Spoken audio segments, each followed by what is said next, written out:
Ang manugang kong trilyonaryo. Kabanata 466.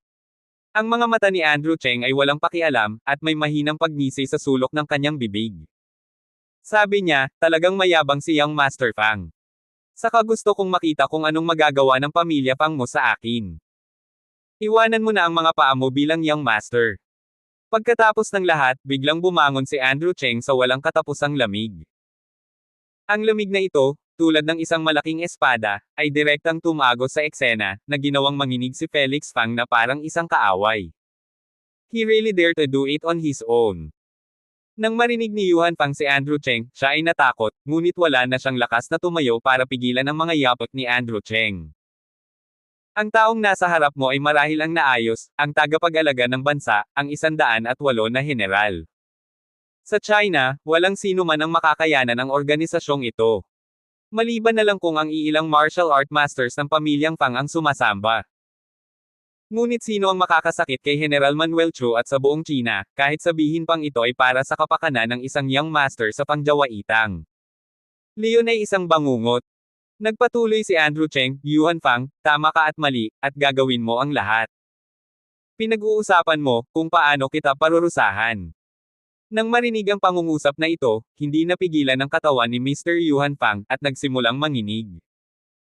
Kung ang lalaki sa kabilang panig ay gustong parusahan ang kanyang sarili, pagkatapos ay kailangan niyang magbalat kahit na hindi siya patay.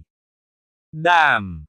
You will treat me like this, hindi ka pakakawalan ng Fang family natin. Teka, papatayin ka talaga ng Fang family natin. Halos mabaliw ang sigaw ni Felix Fang. Opisyal siyang nagpahiya hanggang sa sukdulan ngayon, mula sa maliit hanggang sa malaki, siya ay parang bituin na pag-iral, hindi kailanman nagdusa ng gayong mga insulto. Sa harap ng lalaking ito, nawala ang mukha ni Felix Fang, tulad ng mga taong binubuli niya noon. Oh, hindi mo ba ako pakakawalan pamilya Fang? Sinabi ni Andrew Cheng, na parang narinig niya ang biro ni Chanda, wala akong pakialam sa pamilya mong Fang. Kahit na galing ka sa 10 bodyguard ni Fang na tulad niya, wala akong pakialam. Sa halip, gusto kong ipaalala sa iyo na ikaw Fang Dahong, including the so-called Red Door, is staring at me. Tinitigan ko ito. Ang isang tao, nang hindi nalalaman ang mga detalye ng kabilang partido, ay nagsasalita ng ganoong rant, talagang hindi ito mukhang nagyayabang, ngunit ito ay tulad ng pagbibigay sa kabilang partido ng death notice. Hinawakan ni Felix Fang ang kanyang baling braso at nais na muling pag-alitan, ngunit nang makita niya ang malamig na mga mata ng kausap, natakot siya kaya hindi na siya naglakas loob na magsalita. Yuhan Fang, sagutin mo ang tanong ko ngayon lang, paano kita parurusahan? Tumingin si Andrew Cheng sa likod at tinanong si Mr. Yuhan. Ang mga mata ni Yuhan Fang ay komplikado. Alam na niya ngayon na kung gusto niyang umalis ng buhay, kailangan niyang makinig sa kabilang partido, dahil ang lahat ng kanyang mga braso ay nabali, na hindi sapat upang labanan. Pakisabi. Buong pag-amin ni Yuhan Fang, alam niyang sa ilalim ng ganoong sitwasyon, hindi siya makakatakas ng ligtas. Umiling si Andrew Cheng at sumulyap sa Yuhan Fang, pumunta ka at baliin ang kabilang braso ng iyong young master, at pakakawalan kita. Nang marinig ito ni Felix Fang, agad siyang sumigaw ng malakas, Yuhan Fang, maglakas loob ka. Kung mabali mo ang braso ni Lao Su, babaliin ko ang iyong leeg kapag bumalik ako. Pinalaki ka ng aming pamilyang Fang sa loob ng maraming taon, maglakas loob kang gumawa ng anumang pinsala, hinding-hindi kita patatawarin. Hindi nang ahas si Felix Fang na tretuhin si Andrew Cheng, ngunit hindi pa rin niya pinansin si Yuhan. Isa lang siyang aso ng pamilya Fang. Kung kinagat ng aso ang may-ari, pagkatapos ay patayin. Ang kawawang Felix na ito ay hindi pa nakikita ng malinaw ang sitwasyon. Nakinig si Mr. Yuhan Fang sa mga salita ni Andrew Cheng at tumayo pagkatapos mag-isip sandali. Tila automatikong naprotektahan niya ang dagindong ni Felix Fang, at pagkatapos ay naglakad siya patungo ng hakbang-hakbang. Habang pinapanood si Yuhan Fang na naglalakad palapit sa kanya, medyo natarante si Felix Fang. Natapakan at nabalian na siya ng isang braso, ang sakit ngayon lang ay sumasakit ng palagi, ayaw na niyang maranasan pa itong muli. Gayunpaman, ang makita ang malungkot na mukha ni Mr. Yuhan ay talagang handa ng baliin ang kanyang braso. Yuhan Fang, binabalaan kita, kung maglakas loob kang lumapit at hintayin akong bumalik, hindi kita bibitawan. Kung maglakas loob kang guluhin o hawakan ang kahit na gahibla sa buhok ko, hahayaan kong itaboy ka ng matanda sa pamilya Fang. Matapos marinig ito, ang mga mata ni Yuhan Fang ay kumislap ng kaunting bangis at pait, "Guro, kung hindi ko babaliin ang iyong braso, wala ni isa sa amin ang makakaiwang buhay sa Xiangyang ngayon. Mahalaga ba ito sa buhay o para sa isang braso? Alin ang mahalaga, buhay o braso?" Nang marinig ito, tumingin si Felix Fang kay Andrew Cheng, na nakatayo sa gilid at nanunuya na nakahalukip-kip, na tila kinikilala ang katotohanan. At nang sumulyap ang kanyang mga mata kay Miss Emily Shu, isang malalim na mapait na tingin ang lumitaw sa ilalim ng kanyang mga mata. Kung hindi dahil sa paulit-ulit na tinatanggihan ng murang babae ang sarili, dadagsa ba siya sa ilog para tumawid sa ilog? Mabubugbog ba ito ng ganito kalungkot? Nabali pa ang braso niya. Hindi, saglit, mabali ang magkabilang braso niya. Lahat ng ito ay dahil sa haliparot na babaeng ito. Hindi napagtanto ni Felix Fang ang kanyang pagkakamali, ngunit itinulak ang lahat ng sisihin kay Miss Emily Shu. "Master, pasensya na." Sa harap ni Felix Fang, itinaas ni Mr. Yuhan ang kanyang paa at mabigat na tinapakan ang kanyang kasukasuan. Dahil si Yuhan ay dumanas ng maraming bali sa kanyang mga braso, hindi na niya magagamit ang kanyang lakas, kaya maaari na lamang niyang gamitin ang brutal na paraan na ito para baliin ang braso ni Felix Fang. Ang ganitong uri ng brutal na pagtapak at direktang pagsira gamit ang mga kamay ay dalawang ganap na magkaibang karanasan. Kung ito ang huli, maaari itong gumaling ng higit sa 3 o 4 na buwan sa kama sa ospital, at ang buto ay hindi magdudulot ng malaking pinsala, ngunit kung ito ay natapakan, kung gayon ang buto ay magiging bali, at ang kasunod na operasyon ay mahirap. Mapait na tumili si Felix, pagkatapos ay inilibot ang kanyang mga mata at nahimatay. Sunod-sunod na ang matinding sakit na humihingal at umabot na sa limitasyon ang kanyang katawan. "Umalis ka na, ayaw na kitang makita." Si Andrew Cheng ay hindi man lang tumingin sa direksyon na ito, at malamig na sinabi. "Ito ay mabuti." Si Yuhan Fang ay napakahirap na buhatin si Felix pabalik sa likuran. Bago umalis, nagtanong si Mr. Yuhan, alam ba ito ni General Chu? Namilog ang mga mata ni Andrew Cheng, nagpahayag ng lamig, at pagkatapos ay tumaas ang mga sulok ng kanyang bibig, isang bahagyang ngiti, at sinabing, "Kilala mo ba ang aking guro?" Talaga? Nagulat si Yuhan Fang. 108 general, mahusay na reputasyon. Si Andrew Cheng ay talagang hindi interesado sa pakikitungo sa mga Fang. Direkta niyang kinaladkad si Miss Emily, na natigilan sa isang tabi, at sabay silang pumasok sa elevator ng apartment. Tumingin si Mr. Yuhan sa likod ni Andrew Cheng, ang kanyang mga mata ay kumikinang sa walang katapusang takot, at pagkatapos ay umalis ng tahimik. Ipinadala si Miss Emily sa itaas, hindi pumasok si Andrew Cheng sa kanyang boudoir, ngunit nakatayo sa pintuan at nakangiting sinabi, "Nagulat ka, hindi pa masyadong maaga, kailangan mong magpahinga ng maaga." Mukhang hindi pa nakaka-recover si Miss Emily sa eksena kanina lang. Ngayon ay talagang ang pinaka-nakakagulat na araw sa kanyang buhay. Kung hindi, paano kung pumasok ka at uminom ng isang tasa ng tsaa? Sinabi ni Emily Shu na marami siyang tanong at gusto niyang itanong kay Andrew Cheng, at hindi siya comfortable sa paghawak ng mga tanong na ito sa kanyang puso. "Alam ko kung ano ang gusto mong itanong, pero may gusto akong itanong sayo." Pinutol ni Andrew Cheng ang mga salita ni Miss Emily, nag-alinlangan sandali, at nagtanong, "Magkano ang Fangja weight ang sa Red Gate?" Sinabi ni Emily Shu, napakunot ang noo ni Miss Emily, nag-isip sandali, at sinabing, "Hindi ko rin alam. Narinig ko lang sa pamilya ko na ang Red Gate ay napakalaki at may impluensya sa loob at labas ng bansa. Ang pamilyang Fang ay buong Red Gate. Ang door controller, ang pamilya Fang ay nahahati sa isang panloob na bulwagan at isang panlabas na bulwagan. Ang panlabas na bulwagan ay ang namamahala sa buong bulwagan ng bansa at si Fang ang namamahala sa buong bulwagan ng bansa." Tagapagmana. Nang marinig ito, sumimangot si Andrew Cheng. "Red Gate? Napakalakas ba ng kapangyarihan? Bakit hindi mo binigyang pansin ang mga puwersang ito noon pa?" Nang makita ang nag-aalalang ekspresyon ni Andrew Cheng, nagtanong si Emily Shu, "Nag-aalala ka ba sa paghihiganti ng pamilya Fang?" Umiling si Andrew Cheng at ngumiti, "Sa aking paningin, ang pamilya Fang ay hindi pa kwalipikado. Ang tanging bagay na inaalala ko ay ang pakikitungo nila sa mga tao sa paligid ko ng walang prinsipyo." Pagkasabi nito, sinabi ni Andrew Cheng, "Okay, magpahinga ka muna, babalik muna ako." Naningkit ang mga mata ni Emily Shaw at tumingin kay Andrew Cheng na aalis na sana. May gusto siyang sabihin, ngunit hindi niya mapigilan. Napaka-misteryoso at mayabang talaga ng lalaking ito. Redgate? Wala ba siyang mata? Dito, hindi pa nakakalayo si Andrew Cheng, at natanggap ang tawag mula kay Marian Yang. Marian, anong problema? Andrew, may sasabihin ako sa iyo, ang kapatid mong si Ashley Cheng, ay nakaharap ko. Ashley Cheng. Nang marinig ni Andrew Cheng si Marian Yang na sinabi ito, ang buong pagkatao ay natigilan. Babalik ako agad. Kabanata 467. Pagkatapos ng lahat, si Andrew Cheng ay nagmamadaling bumalik sa villa at nakita si Marian Yang sa sala. Asawa ko. Tumayo si Marian Yang. Anong nangyayari? Nag-aalalang tanong ni Andrew Cheng. Umiling si Marian Yang at sinabing, hindi ko alam. Kakalabas ko lang kasama si Nurse Leslie. Hinarap ako ng isang babae na nasa early 20s at sinabi sa akin na siya si Ashley Cheng, ang kapatid mo. Nakinig si Andrew Cheng, nakasimangot. By the way, she gave me this, saying that if I have any questions, I can go to her here. Biglang naalala ni Marian Yang, kinuha niya ang business card sa bag at ibinigay kay Andrew Cheng, at sinabing, sabihin mo, totoo ba ito?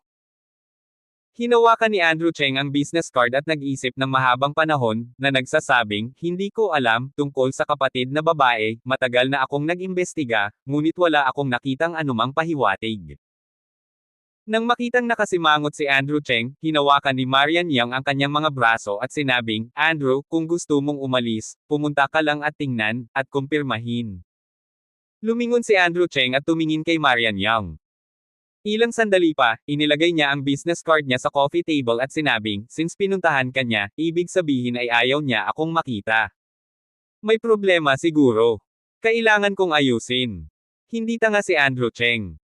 Kung ang kabilang partido ay ang talagang kapatid na si Miss Ashley Cheng, bakit hindi siya ang makipagkita? Kung hindi, ito ay pagpapanggap, kung gayon ano ang kanyang layunin. Si Andrew Cheng ay hindi nang ahas na husgahan ito ng madali, tumayo siya at lumabas ng sala, idinial ang telepono ni Mr. Arlan Pei, at sinabing, Arlan, gumawa ka ng isang bagay, pumunta sa isla ng Changsan, maghanap ng isang maid na nagngangalang Carla Chu, at hayaan siyang humanap ng paraan para lapitan ang kanyang ama. Magtanong tungkol kay Ashley Cheng. Hello, young master. Sinagot ni Arlan Pei sa telepono. Pagkababa ng telepono, tumangala si Andrew Cheng sa langit, puno ng komplikado ang kanyang mga mata. Ashley Cheng, buhay ka ba talaga? Sa mga sumunod na araw, si Marian Yang ay nagpapagaling sa villa, at si Nurse Leslie ang nag-aalaga dito. Para naman kay Marte Pinin, na orihinal na umuko pa sa sikat na villa, hindi niya pinansin ang katawan ni Marian Yang. Lumabas siya sa araw at bumalik sa gabi, at hindi alam kung ano ang kanyang ginagawa. Nay, kumusta ang paglabas mo araw-araw nitong mga araw na ito? Umupo si Marian Yang sa sala, na sinamahan ng mga butil ng palay na si Milzen, at nakita si Marte Pinin na may dalang bag at muling lumabas. Ngumiti si Marte Pinin at nakangiting sinabi, nako, hindi. Wala, naglaro lang ako ng mahjong kasama ang ilang matandang kapatid na babae. Pagkatapos ng lahat, lumabas si Marte Pinin at tumawag ng taxi sa gate ng Longcheng Other Courtyard. Tahanan, guro, pumunta ka sa bukid. Sabi ni Marte Pinin. Di nagtagal, pumunta si Aling Marte sa isang rural na sa mga suburb. Bumaba siya ng kotse, bitbit ang kanyang bag, tumingin sa paligid na may kawalang kasiyahan, at bumulong tungkol sa lugar na ito ng multo. Pagkaraan ng ilang sandali, si Aling Marte ay nakatanggap ng isang tawag at agad na nagsabing hindi nasisiyahan, ano ang problema, kumusta kayo dito? Kumusta naman kayo? Aalis ako kapag hindi na ako babalik. Ate, huwag kang mag-alala, sumulong ka ng 100 metro, ang ikatlong bakuran sa kaliwa ay. Sa kabilang side ng phone, may hippie smile. Sumimangot si Marte Pinin, na nagsasabing, oo, ngunit binabalaan kita na huwag maglaro, kung hindi, makakahanap ako ng isang tao muli. Pagkasabi noon ay ibinaba na niya ang telepono at naglakad pasulong. Ang kalsada ay hindi madaling puntahan, ito ay isang sirang kalsadang bato. Lumiko sa kaliwa, ang pangatlo. Lumingon si Marte Pinin sa kaliwa at kanan, at pagkatapos makumpirma na tama siya, kumatok siya, sa akala na bakal na pinto. Mabilis na bumukas ang pinto, at lumabas ang isang pockmark na mukha, isang triangular na mata, isang pulgada, isang kulay, at isang malalim na peklat sa gilid ng mata. Ikaw lang. Tumingin si Mozzie sa paligid ni Aling Marta at nagtanong. Nagulat si Aling Marte sa kanya ng ganito, umatras ng ilang hakbang, kumunot ang kanyang ilong, at sinabing, anong amoy, mabaho, ako lang.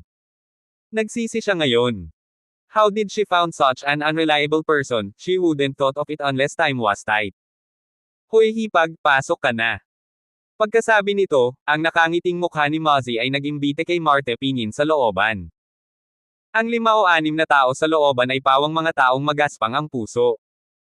Lahat sila ay marumi, tulad ng lumang Northeast na sumalakay sa kanto. Kuya, may tao dito. Humarap si Mozzie sa lalaking nasa bakuran, na humahasa ng kanyang pala. Nang makita ang sitwasyong ito, medyo natarante si Aling Marte pingin, pagkatapos ng lahat, sa mga suburb. Ang mga taong ito lang. Si Aling Marte ay nangahas, sumulyap sa kanya, at nagtanong ng may kainahinala. Pala Cole, na may hilagang accent, ay agad na nagsabi, ang magkapatid na lalaki ay lahat ng pagdila ng dugo mula sa talim ng kutsilyo, mangyaring makatiyak, ang hipag ay talagang maganda para sa iyo.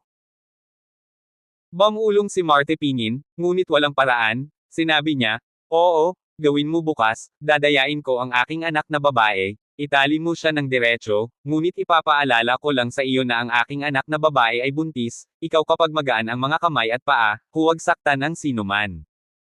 Ginagamit ko lang siya upang takutin ang aking manugang at makakuha ng isang bagay. Naisip ito ni Marte pingin at ginamit si Marian Young upang maging banta para kay Andrew Cheng na kunin ang kanyang jade finger.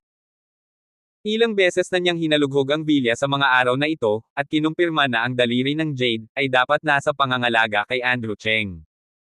Ayon sa ugali ni Andrew Cheng. Malalampasan lang yan. Bumangon ng may ulo, iwinagayway ang kanyang palakol, at nagtanong, hipag, paano kung ang manugang mo ay masuween? Hindi malinis ang mga kamay at paa ng aking mga kapatid, may nangyari. Hindi malinaw ang mga salita, ngunit naintindihan din ni Marte pingin. Pinag-isipan niya ito sandali at sinabing, huwag mong saktan ang aking anak, kung ang basura ay tumangging labanan ang anuman, kung titingnan mo ito sa iyong sarili, hindi ito gagana, basta. Sa sinabi nito, gumawa si Aling Marte ng kilos na pinupunasan ang kanyang leeg. Hindi nais ni Aling Marte na maging sobrang hindi nakikiramay, ngunit siya ay nagsawa na kay Andrew Cheng, walang kabuluhan, bakit sumakay sa kanyang ulo para sa prestihiyo. Good to say? So hipag? Itong pera. Ngumiti ang malakas na lalaki. Binigyan sila ni Marte pingin ng isang blankong sulyap, inilabas ang 200,000 cash mula sa bag, at direktang itinapon, nauna nang sinabi, ang deposito ay 200,000, at isa pang 600,000 ang binayaran pagkatapos makumplito ang kaganapan. Masigasig na nagsama-sama si Asako, maingat na binilang ang pera, at saka tumango at ngumiti, kuya, parang. Ang malakas na lalaki na may palasak ay ngumiti at sinabing, ate, dapat kang bumalik at maghintay para sa sulat. Hindi nagtagal si Marte pingin, talagang mabaho sa looban na ito. Nagpaliwanag pa siya ng ilang salita bago siya nagmamadaling lumabas ng bakuran at umalis. Pagkaalis ni Aling Marte, nagtanong si Mozzie na may ngiting na mukha, kuya, bakit gusto mo ito sa pagkakataong ito? Hindi sapat ang mga kapatid na makakapagbahagi. Sinampal ito ng malakas na lalaki sa likod ng mukha ni Mozzie at ngumiti at sumimangot, stupid. Sa mga oras na iyon, nakagapos ang mga tao, hindi ba nagtatanong lang? Nang marinig ng mukha ni Mozzie, kasama na ang mga kapatid sa likuran niya, bigla niyang napagtanto na hinangaan niya ang karunungan ng kanyang kapatid. Kuya matalino. Dito, bumalik si Marte pingin sa bilya at nakitang kasama pa rin ni Marian Young ang mga butil ng palay sa sala. Pagkaraan ng ilang sandali ay nag-isip, sumili ang isang magiliw ng ngiti sa kanyang mukha, at sinabi kay Marian Young, Marian, may bibilhin si nanay sa mall bukas, maaari kang sumama kay nanay. Sinabi ni Marian ng walang pag-aalinlangan, okay. Kabanata 468. Nang marinig ito, kontentong ngumiti si Marte pingin. Marian, huwag mong sisihin si nanay, ayaw ni mama niyan. Sa gabi, personal na nagluluto si Aling Marte ng maraming masasarap na pagkain. Nang bumalik si Andrew Cheng sa bahay, nagulat siya nang makita ang eksenang ito, ngunit hindi siya gaanong nagtanong. Sa hapunan, patuloy na binibigyan ni Marte Pinyin si Marian Yang ng pagkain, at si Marian ay nambobola. Ma, meron po ba kayo? Tanong ni Marian, ibinaba ang kanyang mga chopstick. Nagtaas din ng kilay si Andrew Cheng.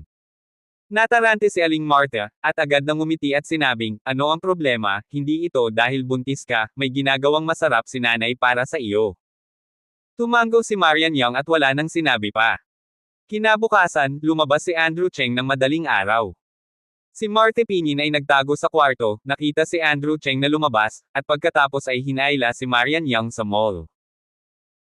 Ayon sa plano ng maaga, dinala niya si Marian Yang upang mamili sa mall, at pagkatapos ay naabutan si Marian sa isang eskinita sa likod, sinamantala ang pagkakataong pumunta sa banyo, tumabi, idinial ang telepono ng mukha ni Mozzie, at bang ulong, maaari kang kumilos.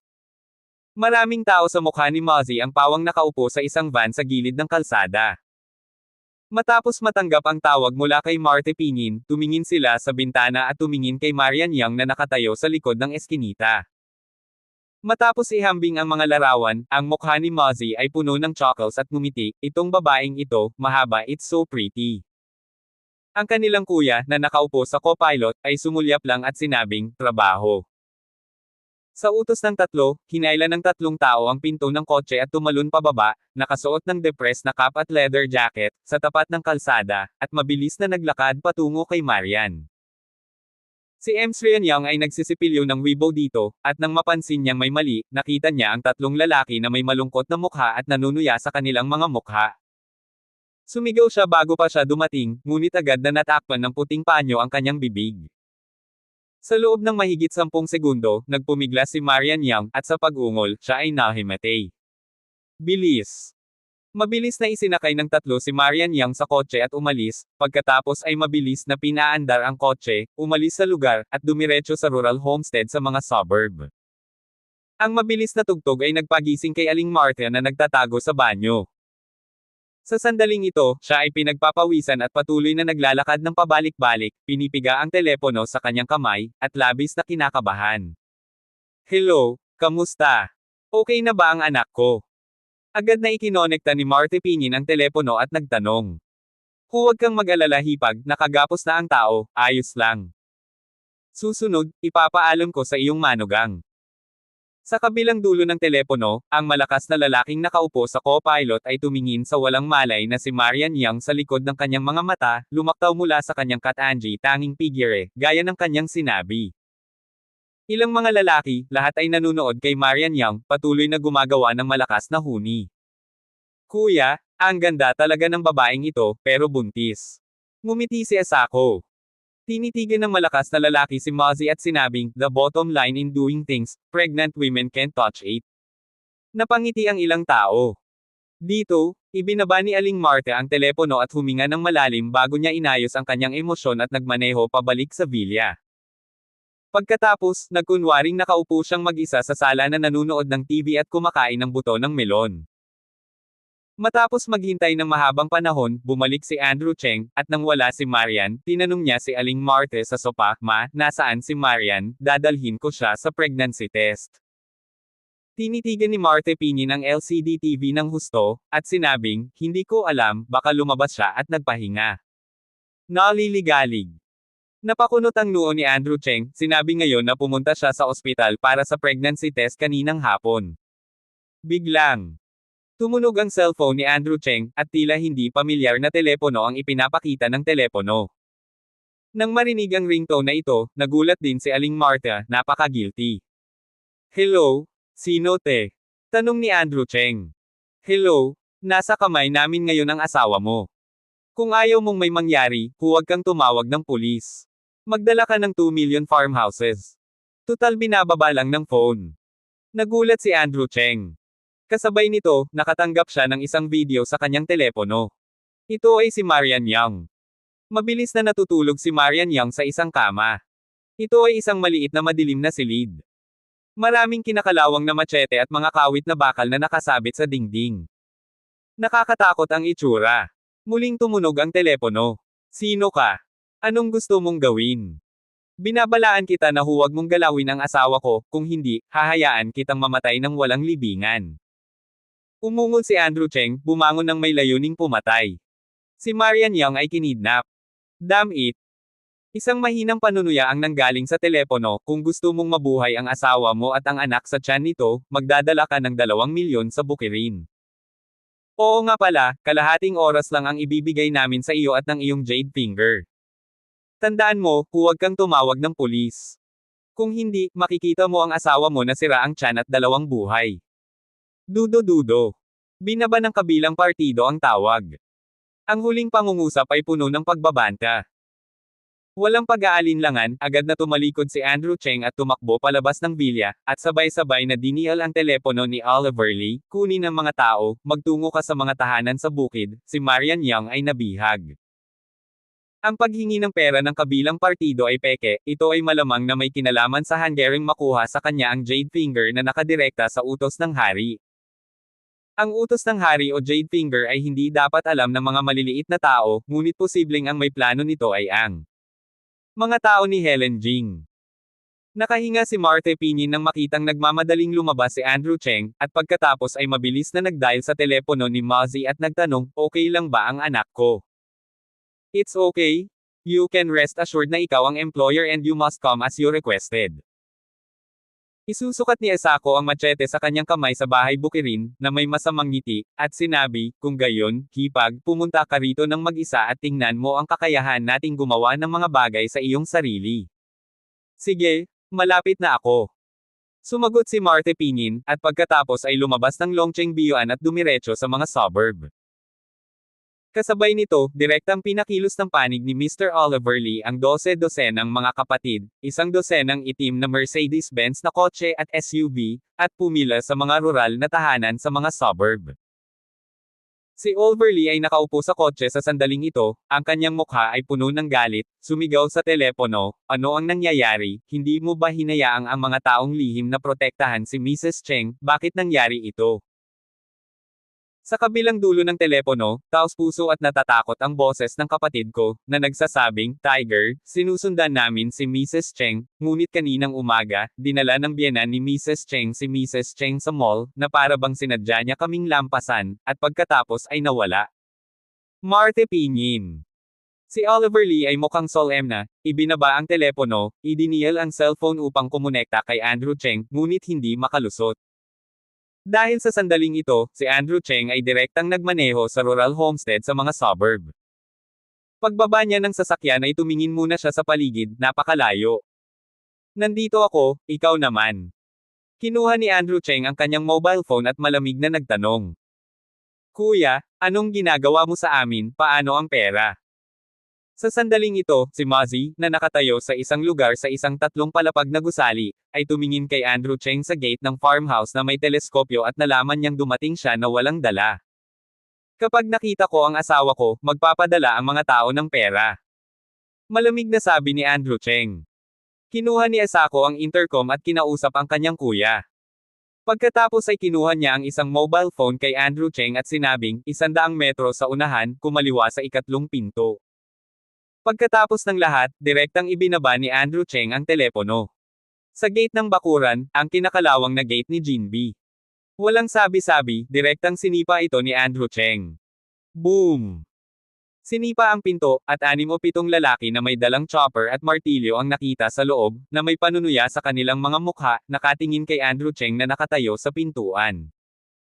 Sa sandaling ito, si Andrew Cheng ay parang isang tupa na naligaw sa grupo ng lobo. Sino ang nag-utos sa iyo? Tanong ni Andrew Cheng, ang kanyang mga mata ay puno ng pagpatay na layunin, hila-hila ang isang pares ng bakal na kamao, ang buong katawan ay umaagos sa ginaw. Ang mga taong ito ay hindi madaling tingnan, ngunit sa mga mata ni Andrew Cheng, ito ay ang mga general, na hindi sapat na banggitin. Kahit sino pa ang kabilang partido, ang paggamit kay Marian Young para harapin ako ay nilabag nito ang bottom line ko at papatayin ko ito. At sa isang maliit na silid sa hindi kalayuan, si Aling Marte ay nagtatago sa dilim, tinitingnan ang tanawin sa labas sa pamamagitan ng bintana, isang pagsasabwatan ng panunuya ang nahayag sa sulok ng kanyang bibig. Andrew Cheng, patay ka. Mamaya, ang bilya ay magiging kay Marte Pinyin na, at ang iyong pera ay akin na rin. Kabanata 469. Nang palihim na silipin ni Marte Pinini ng kilusan sa labas, si Andrew Cheng dito ay nakipag-rally na kasama ang ilang mga mamamatay tao na lalaki. Anak, napakayabang mo, at napakayabang mo nang marating mo ang kaharian ng 6 na lobo sa Beitang, hindi ka talaga marunong sumulat ng mga patay na salita. Tumayo ang mukha ni Mozzie, tinuro ni Andrew Cheng at sumigaw. Sa mga mata ng mga desperadong taong ito, si Andrew Cheng ay isang tao din, at ang kanyang balat ay malambot at malambot. Ang mga ganyang lalaki, hindi na nila kailangang pumunta lahat, maaari nilang ganap na patayin ang mga ito. Ang trabahong ito ay talagang napakasimple. Si Andrew Cheng ay malamig at malamig, na sumulyap sa 6 na tao sa bakuran. Lahat sila ay puno ng padalos-dalos at mabangis na amoy. Ito ay hindi isang ordinaryong tao sa isang sulyap, ito ay malamang na isang pagnanakaw. Beitang 6 Wolves. Paumanhin, wala akong narinig tungkol sa kanila, ngunit ngayon ay pinukaw ninyo ako. Napakalamig ng boses ni Andrew Cheng. Nang sabihin niya iyon, may nakakatakot na kahulugan. Makakahanap kaya si Helen Jing ng mga ganoong lalaki para harapin ang kanyang sarili? Malamang hindi. Ang pamamaraang ito ay masyadong walang pinipili at ganap na walang silbi. Mabait na bata. Nakakabaliw na wala kaming pakialam sa 6 na lobo ng Beitang. Desperado na kaming lahat. Katulad mo, hindi namin alam kung gaano karaming tao ang napatay. Kunin mo ang bagay para tabyusan ang mga tao, at ang mga kapatid natin ay hindi gustong gumawa ng gulo. Ang mukha ni Asako ay patuloy na sumisigaw, na ikinakaway ang isang kutsilyo sa kanyang kamay. Ilang beses nang tumikim si Andrew Cheng, ang kanyang mga mata ay pumutok sa pagpatay, at nagsabi, kahit anong uri ka ng mga tao, itinali ko ang aking asawa, kahit na nilabag ko ang aking ilalim, mapaparusahan ka. Dahil ikaw ay desperado, kung gayon ako ay kung papatayin ka, ito ay wala. Sa sandaling sinabi ang mga salitang ito, ang 6 na tao doon ay tumawa, ganap na hinamak si Andrew Cheng. Smile me. Kuya, papatayin daw niya tayo. Ang mukha ni Asako ay ang pinaka-exaggerated, at ang kanyang mukha ay paalang. Ang panganay na kapatid na lalaki, ang malakas na lalaki, ay may dalang palay sa kanyang kamay, at mayroon ding matinding lamig sa sulok ng kanyang bibig, na nagsasabi, Mozzie, subukan mo. Mabuti. Tumugon si Asako, pagkatapos ay iwinagayway niya ang kanyang mahabang kutsilyo sa pangangaso at lumipat patungo kay Andrew Cheng. Anak, natatakot ka ba? Ang kutsilyo ni Laozi, pero may tinaga siya, kung natatakot siya, ngayon lumuhad siya sa harap ni Laozi at hiniling kay Laozi na palayain ka, paano? Mayabang na mukha ni Asako. Sa kanyang mga mata, ang gayong pag-aaksaya ng pinto sa pinto ay malulutas lamang sa isang kamay. Gayunpaman, iwinagayway ni Andrew Cheng ang kanyang hunting knife sa kalaban ng hindi kumukurap ang kanyang mga talukap, ngunit mahinahong sinabi, sabay na tayo. Mapagmataas. Mayabang. Ang pangungusap na ito ay direktang nabigla sa lahat. Magkasama. Masyadong baliw ang batang ito. Hindi ba talaga siya takot sa kamatayan? Oo, sa kamatayan. Nagyelo ang mukha ni Asako, nanlamig ang kanyang mga mata, at iwinagayway niya ang kanyang kutsilyo sa pangangaso at pinutol ito. Napangisi din ang ilan pang mga tao. Alam pa rin nila ang husay ni Asako, ang karaniwang tao ay lumalaban sa kanya, iyon ay purong kamatayan. Dahil, walang saysay ang pagpuputol ni Mozzie ng mga tao, kung saan pumatay ng nakamamatay. Nang akala ng mga demuhang lalaking ito ay madaling malutas ni Mozzie si Andrew Cheng, nangyari ang mutation. Boom! Ang isang figure ay tuwirang parang saranggola na lumilipad sa linya, lumilipad ng pabaligtad at bumagsak sa laryong pader ng bakuran. Bumagsak si Asako sa lupa, nahulog ang kutsilyo sa kanyang kamay, bumubula sa kanyang bibig. Ang eksenang ito ay lubos na natakot sa iba pang mga tao. Asako, talo talaga. Bukod dito, mayroon lamang ilang segundo bago at pagkatapos. Sipa lang ang kalaban, sinipa si Asako, nahimatay na. Sa sandaling ito, napagtanto ng pangunahing kapatid na nag-udyok sila ng isang walang awa na papel. Lalo na si Andrew Cheng, ang prestihiyo ng paa na ngayon lang ay nagparamdam sa kanila na mabalahibo. Masyadong nakakatakot. Ito ba ang parehong walang aksaya na manugang na sinabi ni Marte Pinyin? Ito ay mas nakakatakot kaysa sa iilan sa kanila na desperado. Boy! Patay ka! Halika na, huwag kang manatiling buhay. Sa sandaling iyon, napansin din ng panganay na kapatid ang isang maliit na problema, at walang oras upang isipin ito. Direkta niyang binati ang ilang tao na sumama sa kanya sa isang siege post, upang sumugod kay Andrew Cheng. Ang bawat isa sa kanila ay isang nakamamatay na tao. Hindi nang ahas si Andrew Cheng na baliwalain ito. Pagkatapos ng lahat, ang momentum ng kabilang partido ay hindi simple. Hindi ito isang ordinaryong tao. Sa malapit na kubo, kinuyam ni Marte Pinyin ang kanyang mga kamao dahil sa nerbiyos at tumingin sa paggalaw sa labas. Siya ay nagpanik at natakot. Kung susukuan nila si Andrew Cheng, hindi sila matatakot. Gayunpaman, kung ang ilan sa kanila ay nabigo na masupol si Andrew Cheng at pagkatapos ay magtanong kung sino ang nag-utos sa kanila, mayroon pa bang paraan upang makatakas? Hindi. Sa makatuwid, labis na kinabahan si Aling Martha, at inaabangan niya ang mga taong iyon na hawad lang kay Andrew Cheng hanggang sa mamatay. Sa ganitong paraan lamang siya makakaligtas ng tuloy-tuloy. Andrew Cheng, huwag mo akong sisihin. Kung may dapat sisihin dito, ito ay ang sarili mo, masyado kang mayabang. Bakit ka sasakay sa ulo ko? Wala lang sa pamilya kong yang ang manugang na tulad mo. Mapait na nag-isip si Marte Pinyin. Gayunpaman, sa kanyang nakakagambalang kung fu, malinaw na nakita niya ang mga taong nakahandusay sa labas. Si Andrew Cheng ay talagang nakatayo sa looban ng hindi nasaktan. Ito. Paano ito posible? Ganoon ba kalakas ang lalaking ito? Sa looban, ang 6 na lobo ng Beitang ay nalaglag lahat sa lupa. Ang lahat ay namamaga ang ilong at asul na mukha, at ang ilan sa kanila ay nabalian pa ng mga braso, binti at paa ni Andrew Cheng. Walang simpatiya sa pakikitungo sa mga taong ito. Pinanghinaan na ng loob ang leading brother noon. Siya ay naglakbay sa timog at hilaga sa loob ng maraming taon at hindi kailanman nawala ng kamay, ngunit ngayon, siya ay itinanam sa mga kamay ng isang hindi kilalang sundalo. Alam niyang hindi madaling bumitaw ang kabilang partido. Sino ang lalaking ito, na may napakahusay na kasanayan? Sa sandaling ito, humakbang si Andrew Cheng at hakbang-hakbang papunta sa malakas na lalaki na bumagsak sa lupa. Diretso niyang tinapakan ang dibdib niya. Sa isang iglap, napasigaw ang malakas na lalaki sa pagod. Sobrang lakas ng pressure sa dibdib, parang diniinan ng malaking bato. Tumingin si Andrew Cheng sa kanya mula sa itaas, at malamig na kumislap ang kanyang mga mata, isa-isang nagtanong, bibigyan lang kita ng isang pagkakataon, sabihin mo sa akin, kung sino ang nag-utos nito sa iyo. Isang pagkakataon lang, mag-isip ng mabuti sagutin mo ako muli. Mga pananakot. Puno ng mamamatay na intensyon. Ang malakas na lalaki ay tumingin kay Andrew Cheng, na nasa itaas, at ang kanyang mga mata ay puno ng takot. Bagamat nakapatay na siya ng mga tao, sa sandaling ito, kumpara sa momentum ni Andrew Cheng sa harap niya, isa lang itong maliit na mangkukulam.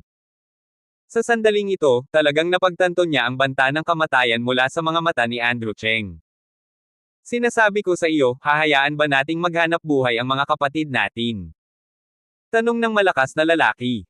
You are not qualified to tell me the conditions. Sabi ni Andrew Cheng, medyo tumaas ang lakas sa ilalim ng kanyang mga paa. Ano? Ang malakas na lalaki ay sumigaw at sumigaw ng abala, sabi ko. Please beg your feet.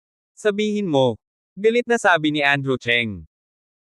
Sinulyapan ng malakas na lalaki ang isa sa mga katabing bahay at itinuro ang kanyang daliri doon, ang biyenan mo ang humiling sa amin na gawin ito, sinabi na itinali namin ang iyong asawa, pagbantaan ka, at kunin mula sa iyo ang jade finger.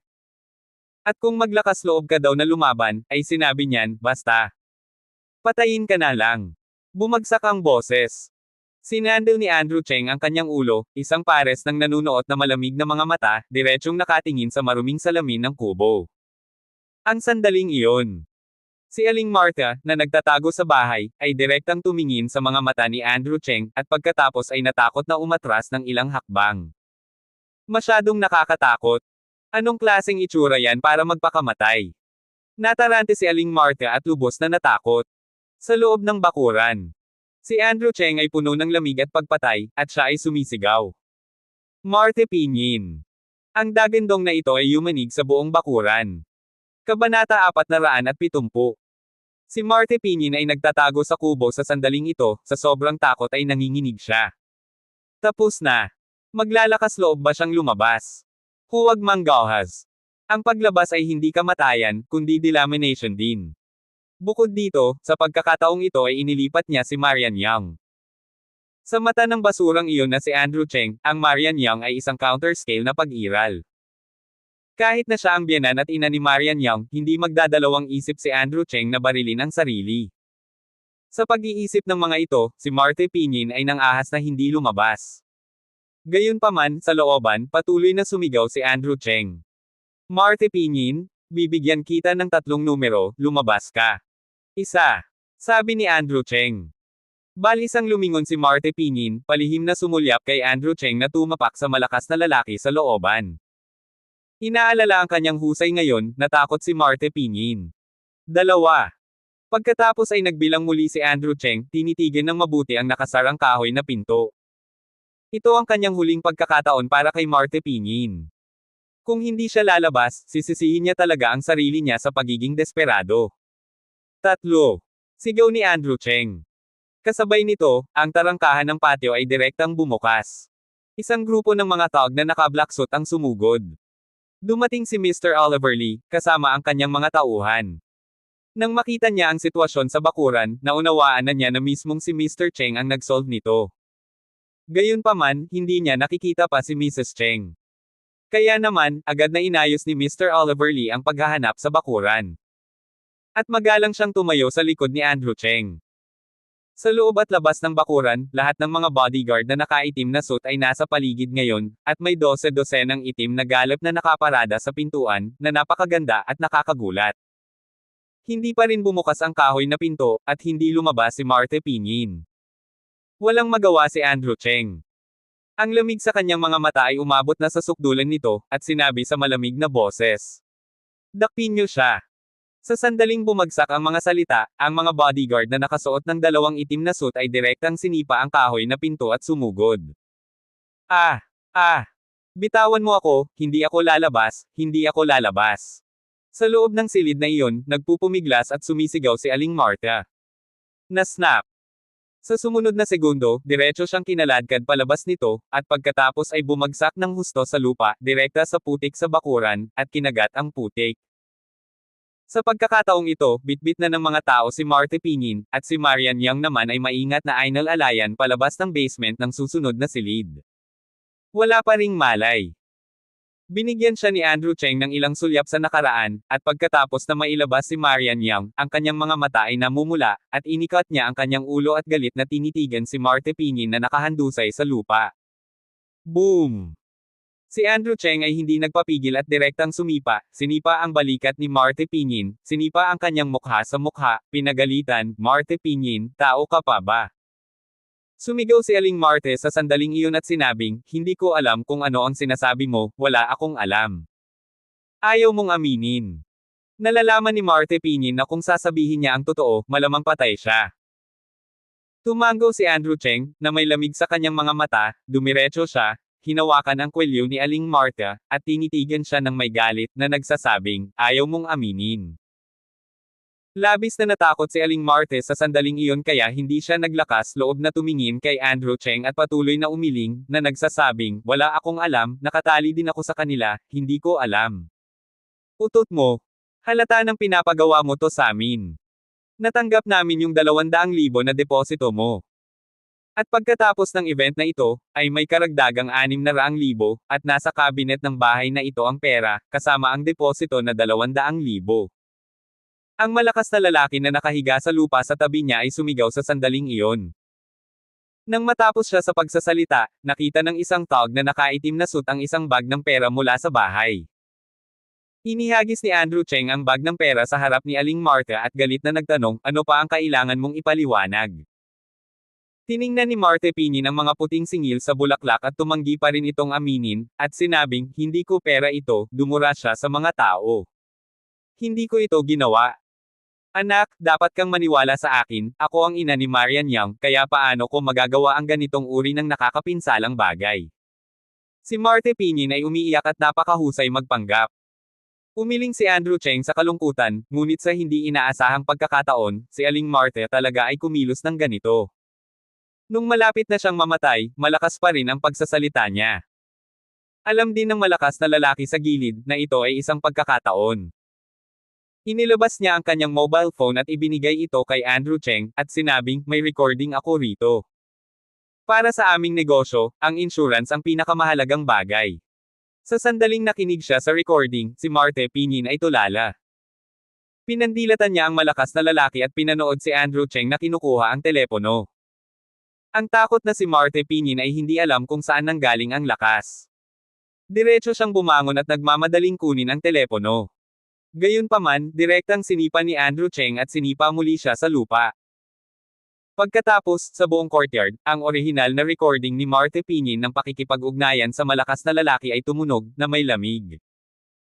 Si Andrew Cheng ay nanginginig sa galit, hawak ang telepono sa kanyang kamay, namumula ang mga mata, nakatitig kay Aling Marta, na naluluha na sa lupa, at galit na nagsabi. Matagal na kitang binalaan, kung maglalakas loob kang tretuhin muli si Marian Yang, or kahit ang mga butil ng bigas, hinding-hindi kita pababayaan. Ngayon, direkta kang lumagpas sa ilalim ng linya ko. Narinig ito ni Marte Pinyin at alam niyang galit na galit si Andrew Cheng. Natakot siyang lumuhad at gumapang palapit kay Andrew Cheng, hawak ang kanyang binti, humihingi ng awa. Andrew Cheng, Andrew, mali ako, mali ang nanay mo, biyenan mo pa rin ako, mali talaga ako, susubukan kong muli na huwag maglakas loob, pakiusap, palayain mo ako, lalabas ako kaagad ng bilya, gagana pa ba ito? Tinitigan ni Andrew Cheng si Aling Marte mula sa itaas hanggang sa ibaba, umiling, at sinabi sa malamig na boses, ito ay hindi isang maling tanong. Hindi ba't pinabayaan mo ang sarili mong anak na babae? Ina ka pa ba o tao ka pa ba? Ako. Hindi ako tao, kasalanan ko ito, hindi ako tao, wika ni Marte Pinyin. Sa sinabi nito, kinuha ni Marte Pinyin ang sarili niyang sampal. Kaluskos. Sa buong bakuran, 12 ng mga tao na naka-black suit ang nakatayo sa gilid, tahimik na nanunood, naghihintay sa utos ni Andrew Cheng. Tumangala si Andrew Cheng sa langit, ipinikit ang kanyang mga mata, at malumanay na dumura, Oliver Lee, itapon ang kanyang mga kamay at itapon sa ospital. Oo, Mr. Cheng. Magalang na sagot ni Mr. Oliver Lee. Nang marinig ito ni Aling Marte Pinyin, siya ay natakot. Sayang. Sayang ang kamay ko. God. Nakakatakot. Andrew Cheng, mahal kong manugang, mali ako. Huwag mong sayangin ang kamay ko, mali talaga ako, hinding-hindi na ako muling mangangahas. Agad na niyakap ni Aling Marta ang hita ni Andrew Cheng na malapit ng tumalikod at nagmamakaawa. Gayunpaman, hindi ito nakakatulong sa lahat. Nakapagdesisyon na si Andrew Cheng. Hindi siya natural na mapapatay ni Marte Pinyin, kaya aalisin ang kanyang mga kamay. Para hindi na niya maiangat ang bagyo. Ito ang pinakadakilang pagpaparaya ni Andrew Cheng. Sana ikaw mismo ang gagawa nito sa hinaharap. Lumingon si Andrew Cheng at malamig na sinabi, nang walang anumang emosyon. Pagkatapos ay lumabas siya ng bakuran. Sa likod niya, ilang mga tao na nakasuot ng itim na suit ang direktang pinalibutan si Marte Pinyin, at hinayaan siyang magpumiglas na sumigaw, nang walang saysay. Mag-click ng 2 beses. Ang buong patio ay umalangaw-ngaw sa masayang sigaw ni Marte Pinyin, at isang mapait na pagmumura, Andrew Cheng, pumatay ka ng 1,000 kutsilyo, hindi kita pakakawalan. Si Andrew Cheng ay nasa labas ng courtyard, nakasandal sa kotse at humihit-hit ng sigarilyo. Lumabas si Oliver Lee sa bakuran at tumango kay Andrew Cheng. Mr. Cheng, tapos na. Pagkatapos noon, sa pintuan ng bakuran, lumabas ang 2 bodyguard na nakaitim na suit, na nakalaylay ang mga braso ni Aling Marta. Ipadala siya sa ospital. Si Andrew Cheng ay sumulyap ng walang pakialam. Pagbalik sa ospital, nakita ni Andrew Cheng si Marian Yang na gising. Tila umiyak si Marian Yang at nakitang pumasok si Andrew Cheng at niyakap siya, pasensya na, hindi ko inaasahan na gagawin ito ng aking ina. Tinapik ni Andrew Cheng si Marian Yang sa likod, umaaliw, okay, lumipas na ang lahat, pinarusahan na siya gaya ng nararapat. Sa pulong din na ito biglang sumugod si Oliver Lee at nakita niya sina Andrew Cheng at Marian Yang na magkayakap, at tumalikod para umalis. Magsalita ka, ano ito? Kinaligan ni Andrew Cheng si Marian sa pagkakayakap sa kanya at tinulungan siyang mahiga sa kama nang hindi ibinaling ang ulo kay Oliver Lee sa likod niya. Mr. Cheng, may gustong makita ka sa labas. Sabi ni Mr. Oliver Lee. Naghinala si Andrew Cheng at nagtanong, sino ang gustong makipagkita sa akin? Sumagot si Mr. Oliver at sinabi niya na ang kanyang apelyido ay Jing, at siya daw si Arvin Jing. Arvin Jing. Ang pinakamamahal na Jinger ng pamilya Jing ay ang pamangkin din ni Helen Jing. Gayunpaman, ito ay isang mayabang at mayabang, walang sinuman sa mga mata ng mga gumagala na dudes. Dati, tinuruan na siya ng leksyon ni Andrew Cheng, at ang dalawa ay napeke ng maraming liangzi. Sa pagkakataong ito, bakit siya biglang naparito sa Xiangjiang? Sumimangot si Andrew Cheng, at tatalikod na sana, ngunit dirdiretso nang pumasok ang kabilang partido sa pintuan ng ward. Sinabayan pa nito ng nakakadiri na tawa. Haha, Andrew Cheng, matagal na akong nawala. Paano ba to? Unexpected ba na makita ako? Si Arvin Jing, na nakasuot ng puting suit, ay maayos ang pananamit at mukhang napakahalaga. May dala rin siyang milyon-milyong mahahalagang relo sa kanyang mga palso, na may gwapong hitsura at hubog ng katawan. Kahanay siya ng mga sikat na celebrity personnel sa TV, na ang mga damit ay katulad ng malaking bituin. Sa likod niya, na sinundan ng 4 na bodyguard na naka-black suit, na may seryosong ekspresyon sa mukha, sila ay mula sa patay na pamilyang Jing. Abangan ang mga susunod pang kabanata ng Ang Manugang Kong Trilyonaryo. For more updates, please subscribe to my YouTube channel and don't forget to like and share. Thanks for your support.